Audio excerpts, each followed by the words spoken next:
Bien, buenos días a todos los que no he saludado.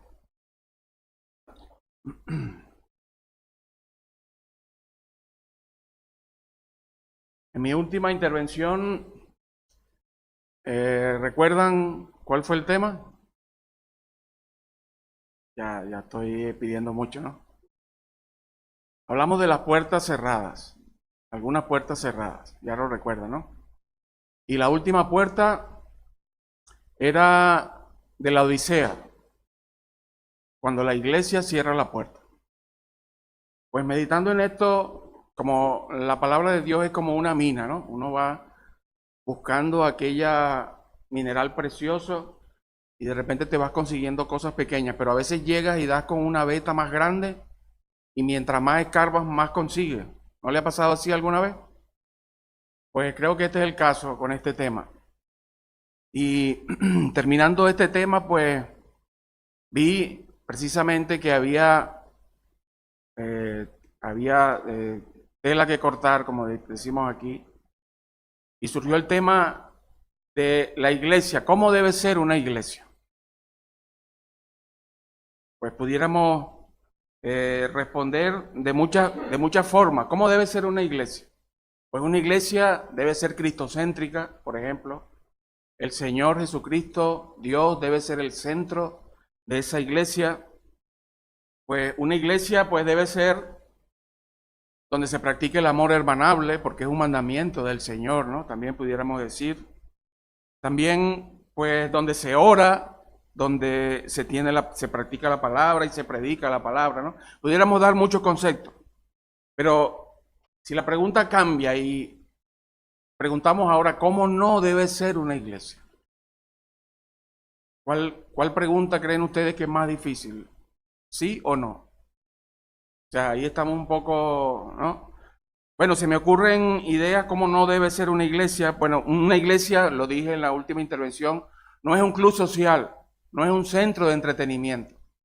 Si bien venimos, la pasamos bien, comemos, bebemos, nos juntamos, conversamos, pero si vamos más allá de lo que la Biblia nos enseña, pues la iglesia no es un centro de entretenimiento, es mucho más allá.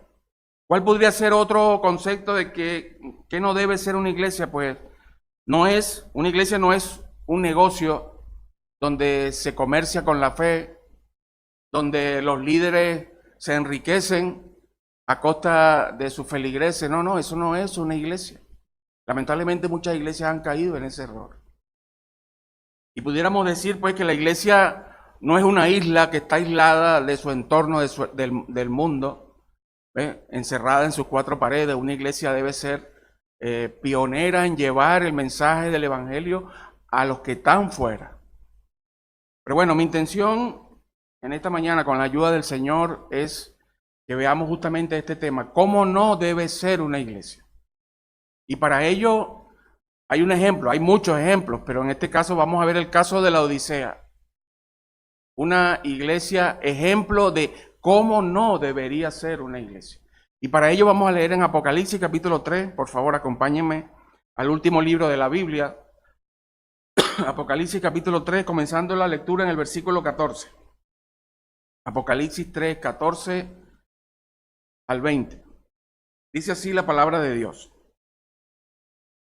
Y escribe al ángel de la iglesia en la Odisea: he aquí el amén y el testigo fiel y verdadero, el principio de la creación de Dios, dice esto: yo conozco tus obras, que ni eres frío ni caliente. Ojalá fueses frío o caliente.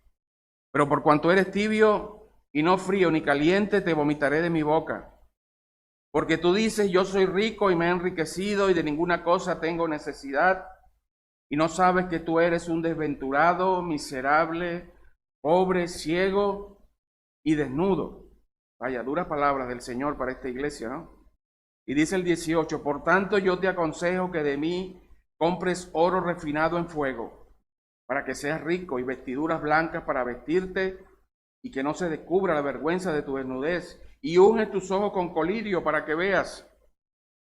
Yo reprendo y castigo a todos los que amo. Sé pues celosos y arrepiéntete. He aquí yo estoy a la puerta y llamo. Si alguno oye mi voz y abre la puerta, entraré a él, cenaré con él y él conmigo. Al que venciere le daré que se siente conmigo en mi trono, así como yo he vencido y me he sentado con mi Padre en su trono. El que tiene oído, oiga lo que el Espíritu dice a las iglesias. Hasta aquí, que el Señor bendiga su santa palabra. Bueno, aquí tenemos una iglesia en la cual el Señor tiene que reprender. Una iglesia que había permitido que su entorno social, el mundo que le rodeaba, entrara puertas adentro, valga la redundancia. Había dado libertades a muchas situaciones dentro de la iglesia y en vez de abrirle la puerta de la iglesia en forma figurada al Señor, se le había abierto al mundo, a su entorno. Y no marcaba la diferencia que el Señor nos manda a marcar como iglesia y como pueblo de Dios. Es bueno recordar, hermanos, que la iglesia es mucho más que este edificio. La iglesia está compuesta por elementos, por personas, por genuinos creyentes. La iglesia eres tú y la iglesia soy yo. Y si cada uno de nosotros se desvía del patrón que Dios nos ha establecido, de la norma y el camino trazado por el Señor, los cuales sus hijos deberíamos seguir, pues pudiéramos caer lamentablemente en el error que cayó esta iglesia de la Odisea. Así que si usted y yo nos equivocamos, la iglesia se puede equivocar, porque estaremos abriendo la puerta a situaciones que justamente el Señor no le agradan dentro de su pueblo. Pues bien, antes de entrar en el ejemplo, vamos a empezar definiendo lo que bíblicamente es iglesia. Y para ello vamos a tirar del idioma original del griego, ¿no? Yo quiero aclarar algo aquí antes de decir esto. Cuando usamos el griego como referencia, no porque nos creamos eruditos, porque bueno, yo por lo menos no lo soy, pero se han creado manuales tan prácticos y sencillos que cualquier persona lo puede utilizar. Diccionarios que incluso están traducidos a nuestro idioma, al español, y podemos usarlo como referencia. ¿Por qué el griego? Pues precisamente porque el Nuevo Testamento fue escrito en griego. Y si yo pongo un ejemplo para entender esto, bueno, si vamos a preguntarle cómo se come el gofio, ¿a quién le vamos a preguntar? ¿A un gallego? No, a un gallego le preguntaremos cómo se come el pulpo o los mariscos, ¿verdad? Ah, le preguntamos a un vasco cómo se come gofio. No, le preguntamos a un canario, porque esa es la comida tradicional canaria. ¿Me entiende? Entonces, cuando queremos estudiar o entender lo que realmente quiso decir el escritor en el Nuevo Testamento, vamos al origen. Vamos allí justamente al idioma en el que fue escrito, porque es un idioma más enriquecedor, porque nos transmite mucho más que muchas traducciones que se han hecho de la Biblia, del Nuevo Testamento en este caso. Por eso usamos esta herramienta, el diccionario del griego al español en este caso, para ayudarnos a comprender qué quiso decir el autor en la porción que estamos leyendo. No lo hacemos por vanidad, el Señor nos libre de ello. No lo somos, no lo hacemos por eso. Lo hacemos precisamente para poder comprender y entender mucho mejor lo que el escritor quería transmitir. Bueno, dicho esto, vamos a ver y a tratar de entender lo que desde el punto de vista de la gramática griega quiere decir esta palabra iglesia. La primera palabra es eclesía. Bueno, se traduce congregación, por ejemplo, en Hebreos 2:12 y en 1 Corintios 1:2, allí el apóstol Pablo dice a los santos congregados en la iglesia de Corinto. Pues esa palabra allí, iglesia, es eclesía y es un lugar usual de reunión de un grupo de personas. Pero hay otra palabrita más aparte de eclesía y es pletos. Y esa palabra es plenitud, literalmente denota por ello una multitud, una compañía grande o plena de personas. Podemos encontrar esa palabra en Hechos capítulo 15, versículo 30. Ya este es un número mucho más grande que eclesía, por eso se usa pletos allí. Y denota un número mucho más grande, una reunión, una convocatoria. Pero hay otra palabrita más, y es sinagogue. Y esta palabra se traduce también congregación, en Hechos 13, por ejemplo, Hechos 13 y 43, ¿verdad? Y vamos a definir lo que es sinagoga. En el Nuevo Testamento pudiera ser en algunos casos una reunión o asamblea de hombres. Recordar que en la cultura judía los hombres y las mujeres no se mezclaban en las reuniones públicas. En el templo habían zonas específicas para los gentiles, para las mujeres y para los hombres. Pues una asamblea de judíos reunidos para orar y leer las escrituras. Eso es lo que significa sinagogue. 3 palabras que pudieran más o menos darnos luz de lo que significa la definición de iglesia. Ahora, hay algo que decir aquí en cuanto a esto. Estas palabras pudieran tener un significado aislado, pero hay que ponerla y entenderla dentro de su contexto para ver qué él nos quiere decir el escritor. Entonces, con nombrar la definición no basta. Tenemos que ir al contexto y ver en qué uso le está dando el escritor. Por eso es otro tema. Entonces, en rasgos generales, una definición original de eclesía pudiera ser una reunión de ciudadanos llamados fuera de sus casas a reunirse en algún lugar público. Y esa era la intención de los griegos cuando crearon esta palabra. La usaban para convocar, por ejemplo, en la plaza central de la ciudad, reunir a sus ciudadanos y tratar temas que le afectaban a ellos. Esta palabra fue usada después que el Señor vino, porque la iglesia era un misterio para los antiguos del Antiguo Testamento. Luego que el Señor vino, introdujo este concepto en sus seguidores. Era un concepto nuevo y se fue adaptando esta palabra iglesia a las reuniones de los creyentes. Entonces, ¿cómo podemos aplicar esta palabra iglesia en nuestros tiempos? Una definición actual o moderna. Bueno, el señor Jack Hunter en su comentario La Biblia enseña, él da una definición y dice: un llamado al pueblo de Dios a reunirse para adorar a Dios, servir a Dios, dar testimonio de Dios, escuchar a Dios y actuar por Dios. El centro de nuestra reunión es Dios. Y venimos a reunirnos, unos y otros. Digo esto, hermano, porque lamentablemente con esto de la tecnología han surgido muchos conceptos abstractos lejos de la palabra de Dios, de lo que realmente es una reunión de iglesia.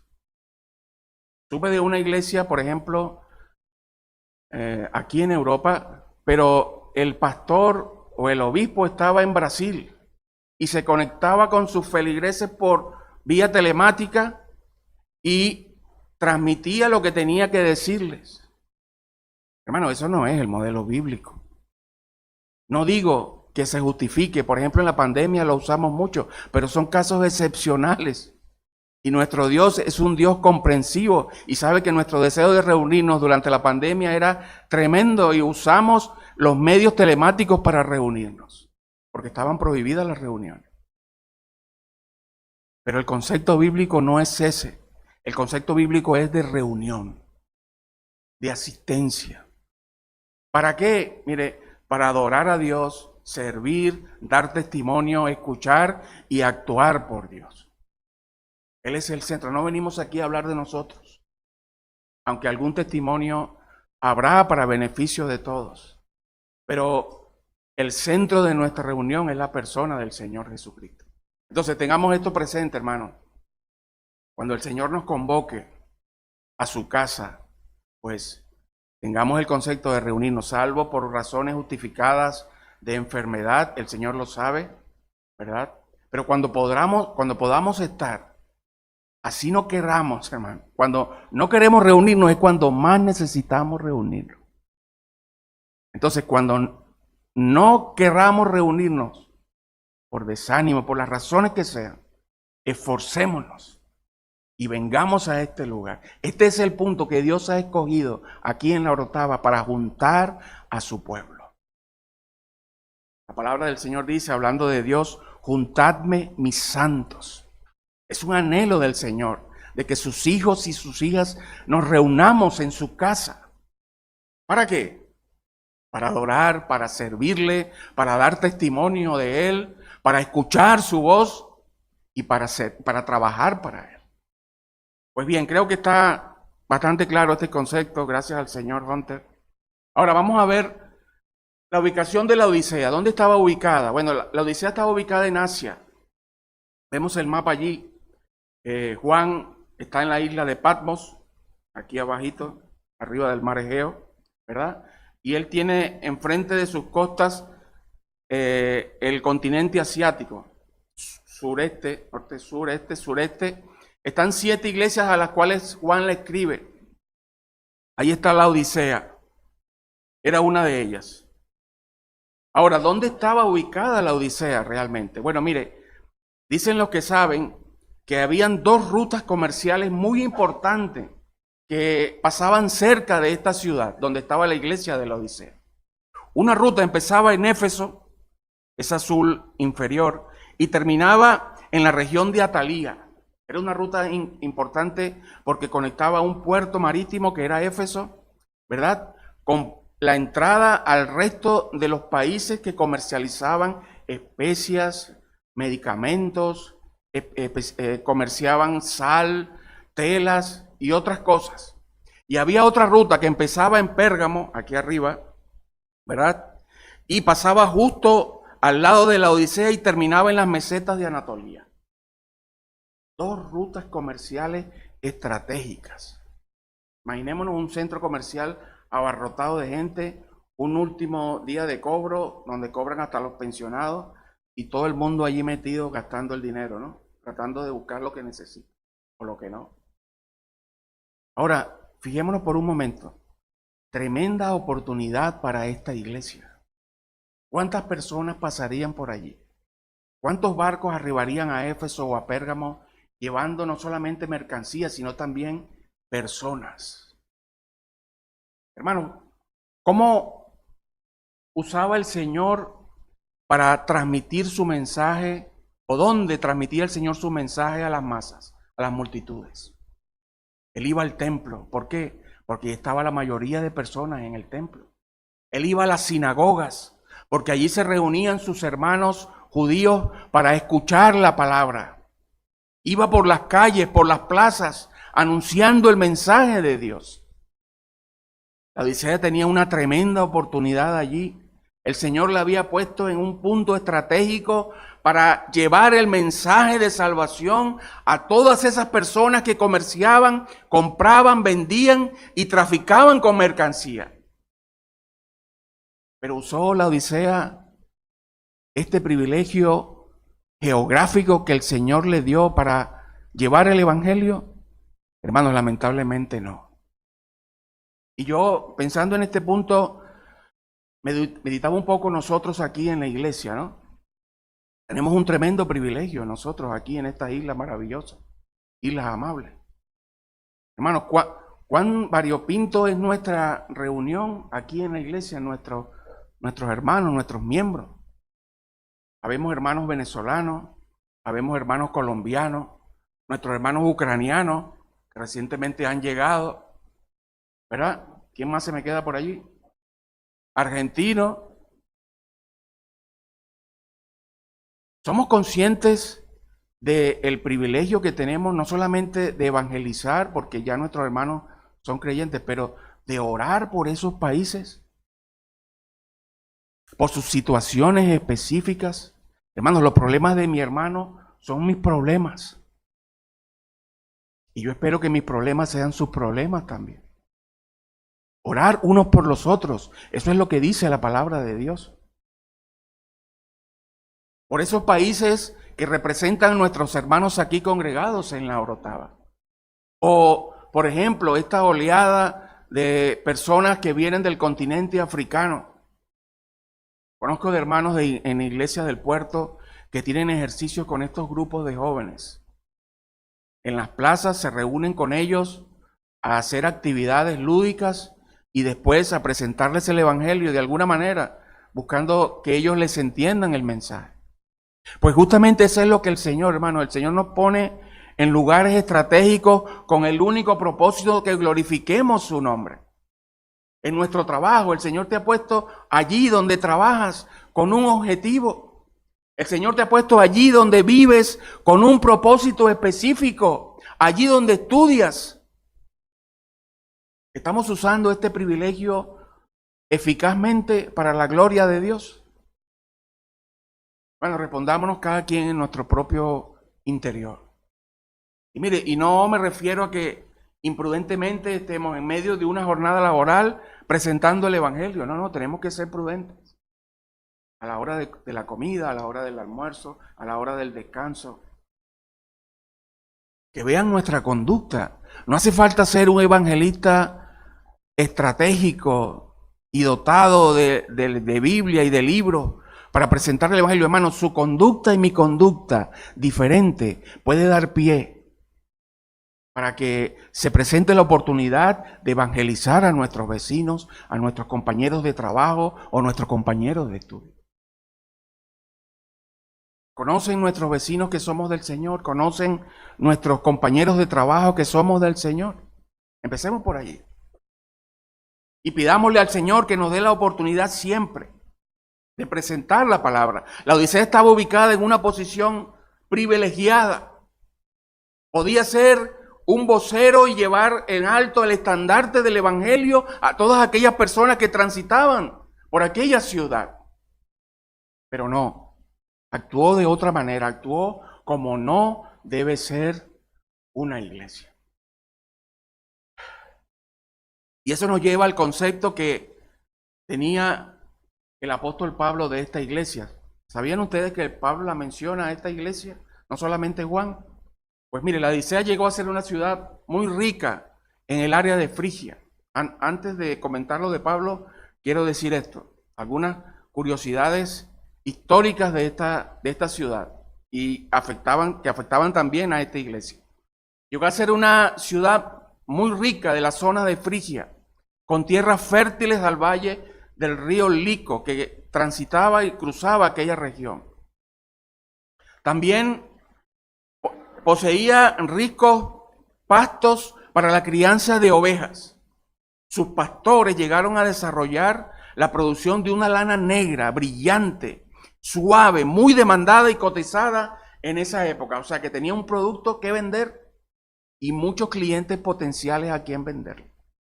Eso es la mezcla perfecta para generar dinero, generar riqueza.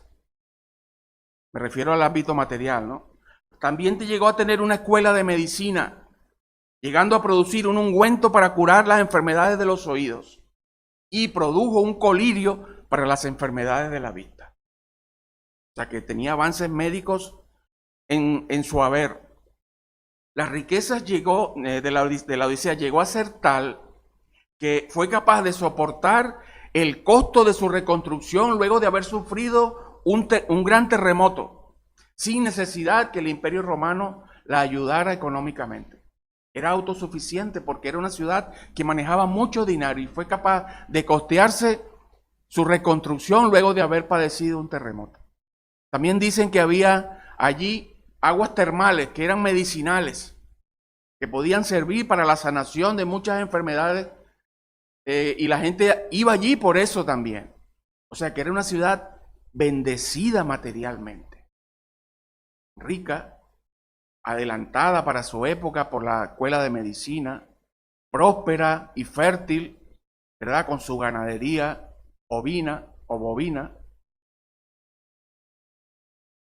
Y aquí vamos a lo que el apóstol Pablo opinaba de esta iglesia. Bueno, algunos piensan que la Odisea fue establecida probablemente por algún discípulo de Pablo, tal vez Epafras, que era colaborador de Pablo y que tenía relación con esta iglesia en la Odisea, cuando Pablo ministraba en Éfeso. Pablo menciona a esta iglesia en 4 ocasiones en la carta a los Colosenses. Por ejemplo, Colosenses 2:1, Colosenses 4:3, Colosenses 4:15 y 4:16. ¿Qué opinaba Pablo? Bueno, Pablo sostenía una gran lucha por esta iglesia. Eso lo vemos en Colosenses capítulo 2, versículo 1. Lo dice Pablo de esa misma manera. Pablo menciona a Epafras, quien era solícito por esta iglesia, tal cual Pablo menciona a Epafras en Colosenses capítulo 4, versículo 3. También envía saludos específicos a esta iglesia. Se toma tiempo desde escribiendo la carta a los colosenses para saludar a la iglesia de la Odisea. O sea, que era una iglesia reconocida y en el pensamiento del apóstol Pablo. Insta a los hermanos de Colosas, Pablo, a que lean esta carta que él escribe a los colosenses también en la iglesia de la Odisea. Eso está en Colosenses capítulo 4, versículo 16. O sea que era una iglesia conocida. Era una iglesia apreciada por el apóstol. Era una iglesia que tenía un concepto dentro del siervo del Señor, el apóstol a los gentiles. O sea que no era cualquier iglesia. Ahora, ¿cuáles eran lamentablemente las cualidades negativas de esta iglesia? Pues mira, era una iglesia que se había amoldado a la sociedad que le rodeaba, como ya hemos dicho. Era rica, próspera, adelantada, con conocimientos para su época.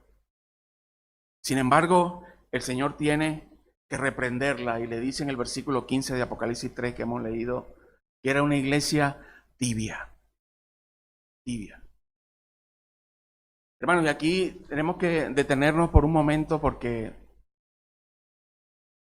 la iglesia de Dios no puede ser ambigua. No puede tener matices grises o claroscuros. La palabra de Dios es enfática cuando nos llama a presentarnos delante de Él, delante de nuestro Señor, a llevar una vida pulcra y diáfana. O estamos dentro de la puerta o estamos fuera de la puerta. O somos luz o somos tinieblas. O somos blancos o somos negros. Hermanos, o somos fríos o estamos calientes.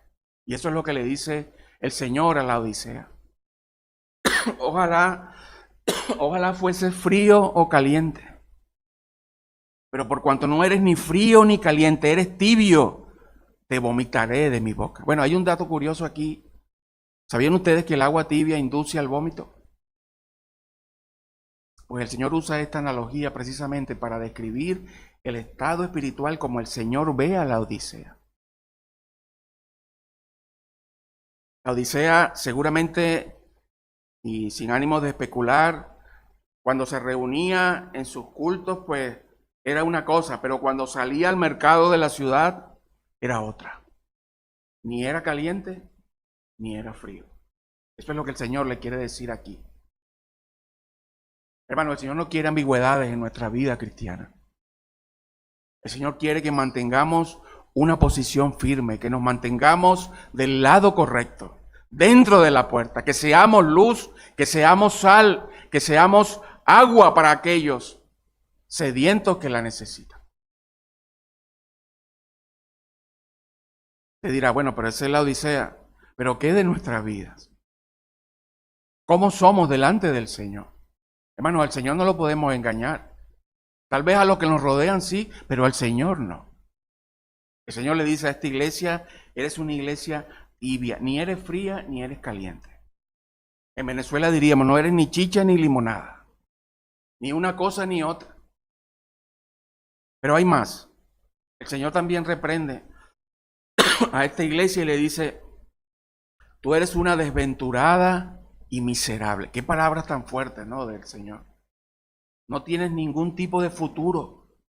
Como sigas por este camino de tibieza, lo que te espera es la miseria total, la ruina total. El Señor le está advirtiendo.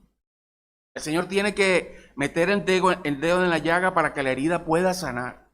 Él tiene que frotar aquella costra ya enronchada para que la medicina pueda penetrar y esta iglesia pueda sanar. Esa es la intención del Señor, describiendo las cualidades negativas de esta iglesia.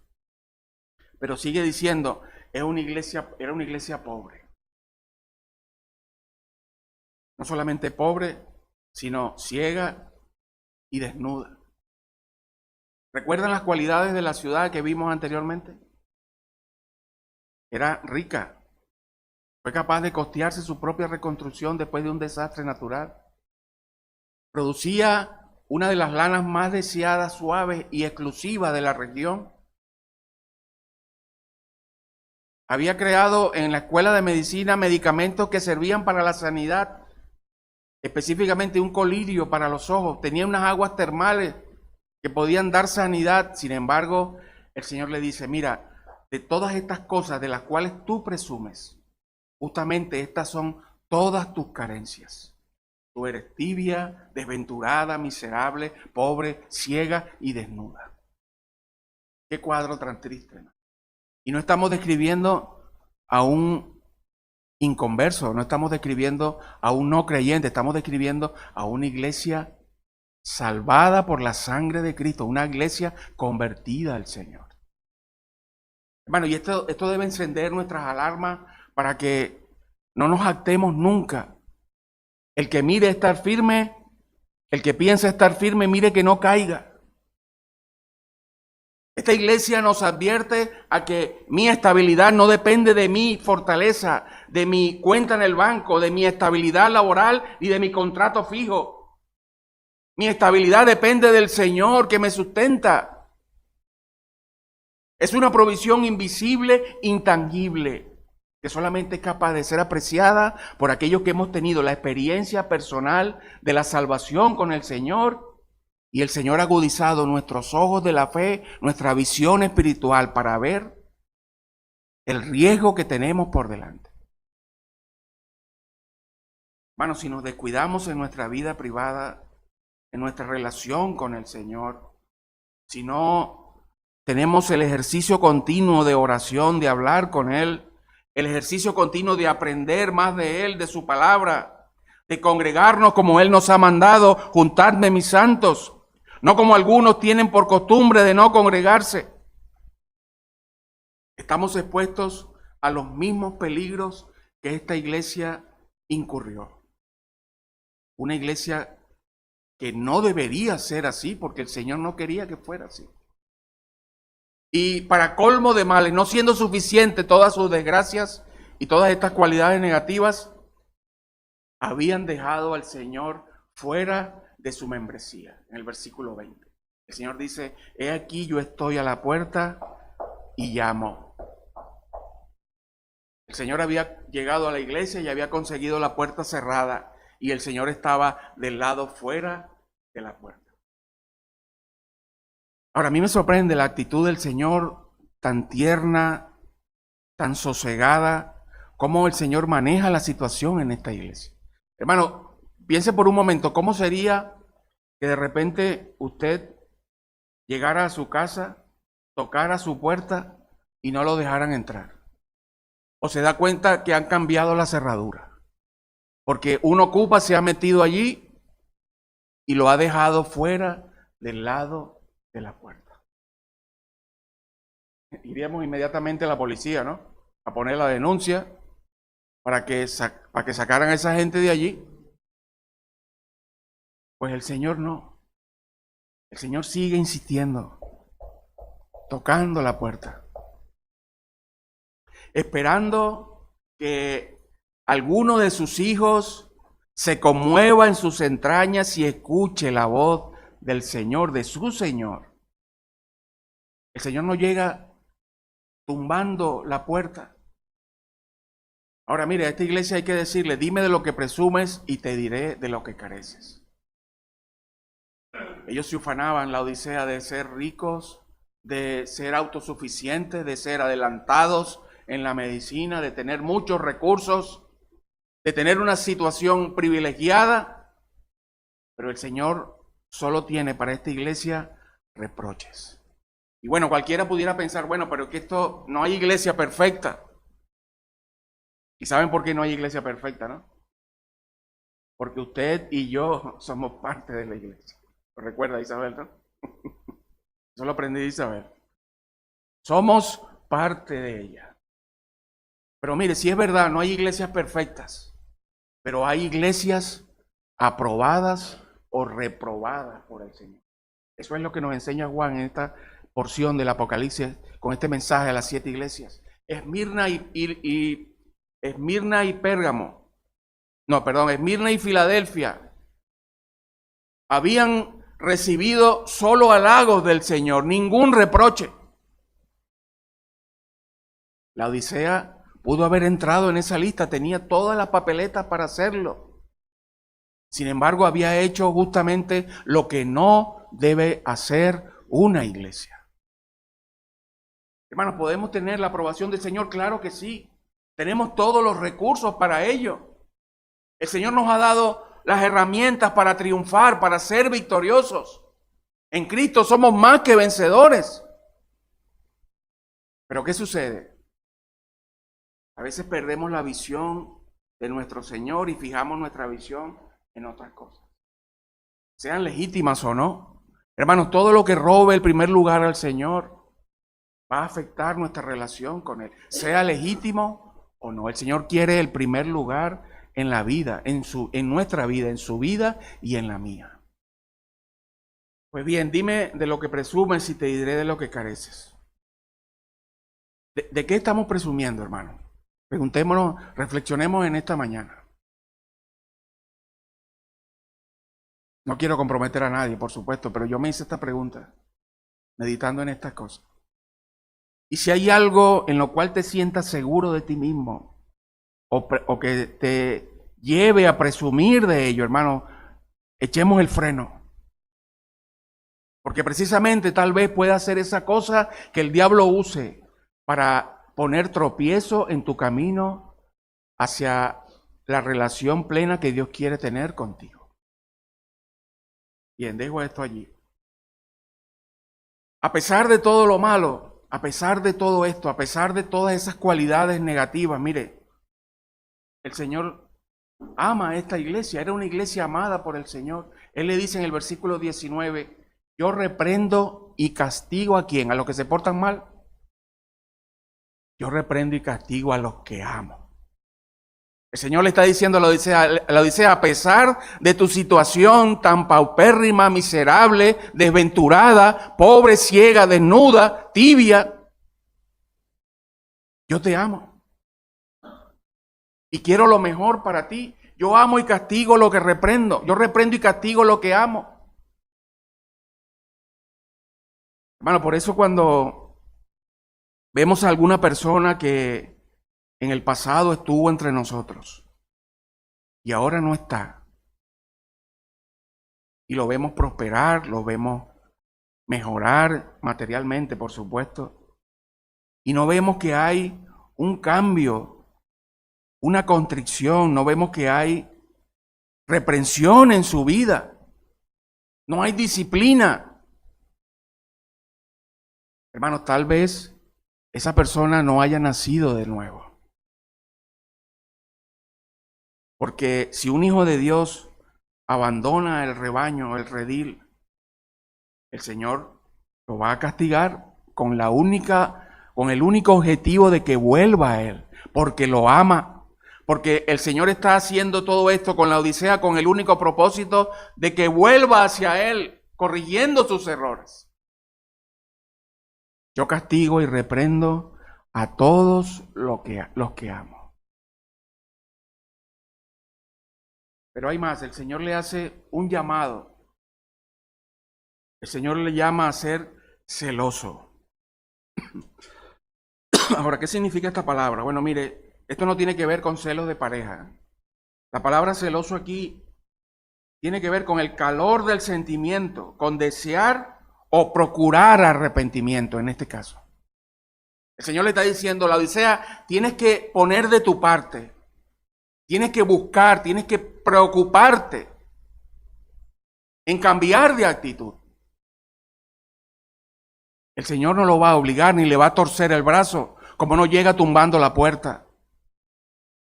El Señor le recomienda, tienes que ser celoso, tienes que buscar en tu interior ese ardor del pasado por cambiar.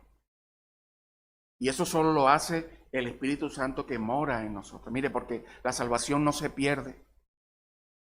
Un hijo descarriado, una iglesia descarriada, tiene el Espíritu de Dios. Ahí está el Espíritu contrañido, reprimido, sin poder hacer nada en aquel creyente. Pero está allí el sello de la salvación en su vida. Y ese sello le va a hacer entrar en un celo tarde o temprano, como lo hizo David cuando pecó con aquella mujer Betsabé, como lo hizo Salomón al final de sus días, como lo hizo Abraham cuando descendió a Egipto, como lo hizo Pedro cuando le negó al Señor en 3 ocasiones. El Hijo de Dios puede caer, pero no se queda caído. Y el Señor le está dando a esta iglesia la oportunidad y le dice, mira, sé celoso, sé diligente, busca la oportunidad de cambio. Pero también le hace un llamado a arrepentirse. Y esta palabra arrepentirse, cambiar de actitud, cambiar de manera de vivir. Algunos han ilustrado esta palabra arrepentimiento como un cambio, un giro de 180 grados. Si yo iba para allá, 180 grados, ahora voy para allá. Eso es lo que quiere decir la palabra arrepentimiento. O sea, yo no puedo decir que me arrepiento si sigo igual que siempre. Yo no puedo decirle a mi esposa que estoy arrepentido de algo mal que le he hecho si sigo insistiendo en lo mismo. El Señor nos dice aquí, le dice a la iglesia y nos dice a nosotros, cuando cometemos errores que ofenden al Señor, arrepiéntete. ¿Qué quiere decir eso? No lo hagas más. El Señor se lo decía a muchas personas que recibían su sanidad y su salvación. Vete y no peques más. Eso es lo que quiere decir arrepentimiento. Por eso que no creemos en muchas lágrimas en estas procesiones que ahora vemos por la mal llamada Semana Santa. Y permíteme hacer un inciso en cuanto a esto. Porque hace unos días atrás veíamos a esas mismas personas en perversión disfrutando del carnaval o de la fiesta carnal al dios Momo. Momo creo que es que se llama, ¿no? Algo así. Hermano, esa no es la actitud de arrepentimiento que busca el Señor. Golpes de pecho y lágrimas de cocodrilo. El cocodrilo se está comiendo la presa y está llorando, imagínense ustedes. Pero no es por la presa, serán por otras cosas. Bueno, hermano, el Señor no quiere lágrimas de cocodrilo, el Señor quiere lágrimas de un arrepentimiento genuino, constreñido y dispuesto, celoso en cambiar de actitud. No importa lo que hayas hecho, hermano, hermana. La Odisea era una iglesia de cómo no debía ser una iglesia conforme al corazón de Dios. Sin embargo, el Señor no resalta eso, Él hace un llamado demostrándole su amor y mostrándole el camino que debe tomar, el camino de la conciencia, del celo y de arrepentirse. Pero el Señor, la iglesia recibe otro llamado del Señor en el versículo 20. El Señor le dice, el que oye mi voz y abre la puerta. ¿Cuándo escuchamos la voz del Señor? O mejor dicho, la pregunta sería, ¿a qué voz estamos escuchando? ¿Con qué estamos llenando nuestra cabeza de información? Y mire que hay información para llenar. Hay medios. Vivimos esta época de redes sociales, de información, de noticias. Con hacer un solo movimiento ya tenemos acceso a cualquier cantidad de información. Hermano, ¿a qué voz estamos escuchando? ¿Cuánto tiempo o en qué cosas pasamos la mayor parte de nuestro tiempo? El Señor le dice a la Odisea, el que oye mi voz.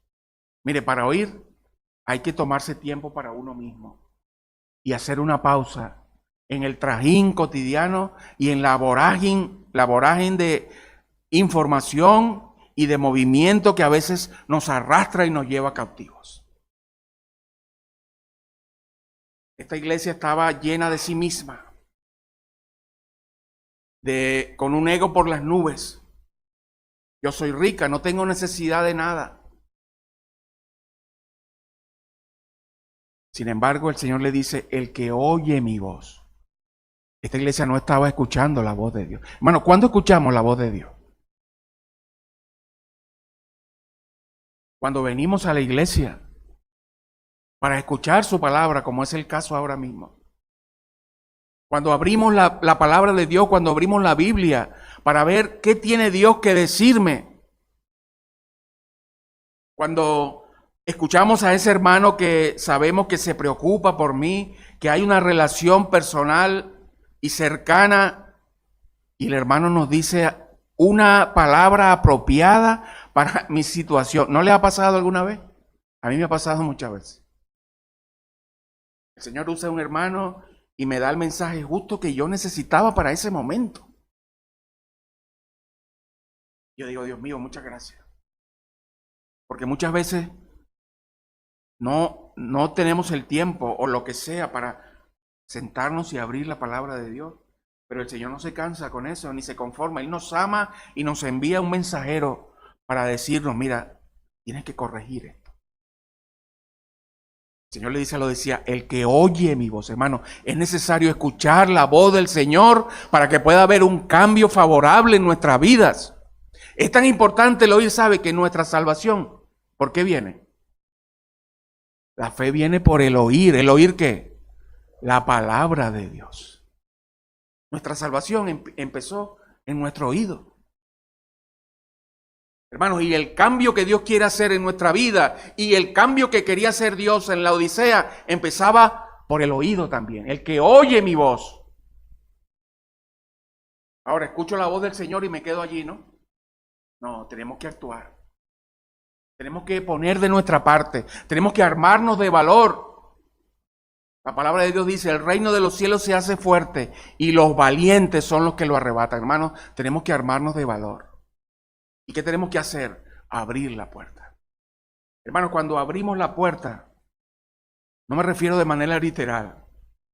Cuando abrimos la puerta, estamos diciéndole al Señor que nos sometemos a su voluntad. Cuando abrimos la puerta de nuestra vida, de nuestra voluntad, le estamos diciendo al Señor que actúe con libertad en nuestra vida. Cuando abrimos la puerta de nuestro corazón, de nuestra vida, le estamos diciendo al Señor que tenga intimidad con nosotros.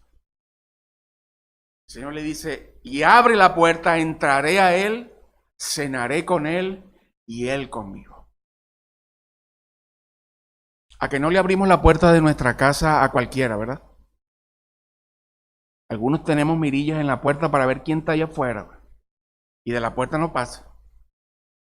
Y si está medio raro, ni le abrimos. ¿Verdad? Pues eso es lo que el Señor quería y abre la puerta. El Señor quiere que rindamos nuestra voluntad. No lo que quiera yo, como dice el poeta en el himno, sino lo que tú, Señor. Lo que el Señor dijo en Getsemaní, Señor, no lo que yo quiera, Padre, sino lo que tú quieras. Es rendir mis deseos, es rendir mis anhelos, es rendir mi voluntad al Señor. ¿Por qué? Porque Él sabe lo que es mejor para mí. Él conoce mi futuro y Él sabe lo que hay más allá de aquello que yo no veo. Hermanos, podemos confiarle nuestro futuro al Señor. Podemos abrirle la puerta de nuestro corazón, de nuestra vida, de nuestra familia, de nuestro hogar al Señor. Por supuesto que sí. Él abrió la suya y entregó su vida por mí. ¿Cómo no lo voy a hacer yo por Él? Él entregó todo su ser, su sangre, hasta lo último, hasta el último aliento, hermano, lo dio por ti y lo dio por mí. ¿Cómo no lo voy a hacer? Bueno, hermano, pensemos en esta reflexión y ya la hora llegó. ¿Cómo no debe ser una iglesia? ¿Cómo no debo ser yo miembro de esa iglesia? ¿Cómo no debe ser usted miembro de esa iglesia? Alejemos de nosotros la tibieza, la pobreza espiritual, la autosuficiencia, para que el Señor pueda entrar en nuestra vida. Abrámosle la puerta de nuestro corazón al Señor para que Él cumpla su voluntad en nosotros. Y la voluntad del Señor es buena, agradable y perfecta. El Señor quiere lo mejor para nosotros, hermano. Ojalá que así sea y que el Señor prospere su palabra en nuestras vidas en esta mañana. Amén.